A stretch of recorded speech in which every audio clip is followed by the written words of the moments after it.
Ranipur reporter मदद अली सोलंगी। ईद मिलादुल नबी यारीन शरीफ सांगर सिंध के नाले वाले अजीम शख्सियत पीर सैयद गुलाम गोश्त शाह जिलानी अल मारूफ बगन साईं जी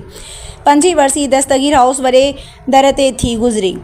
तकरीब में शिरकत कंदड़न जो शुक्रियो अदा कयूं था। पीर सैयद सूरज दस्तगीर जिलानी रिपोर्ट मूजिब हज़रत मोहम्मद मुस्तफ़ा जी आमन के सिलसिले में पीर आफ रानीपुर दरगाह गौसिया दस्तगीर जिलानी जी सजादा नशीन पीर सैयद सूरज दस्तगीर जिलानी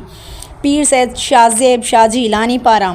बेहतरीन खूबसूरत ईद मिलादुल नबी यारीन शरीफ ऐं मरहूम पीर सैयद गुलाम गोश्त शाह जिलानी जी 5 वर्षीय जी तकरीब दस्तगीर हाउस वरे दर ते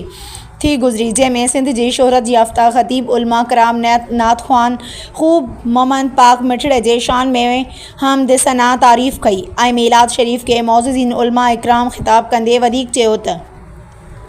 जश्न आमद हज़रत मोहम्मद जे ख़ुशीअ जा ॾींहड़ा आहिनि। असां वॾा ख़ुश नसीब आहियूं। ईद मिलादुल नबी मीलाद शरीफ पीर सैयद गुलाम गोश्त शाह जिलानी अल मारूफ बगन साईं जी 5 वर्षीय जी तकरीब में समें मौज़ूज़ीन वॾेरो ज़ुल्फ़कार गाहो वॾेरो ज़ुल्फ़कार भागत शाहिद तुनियो वॾेरो Ghulam Asghar Wasan city press club Ranipur जे सदर सैयद ज़वार शाह फ़कीर मोहम्मद अब्बासी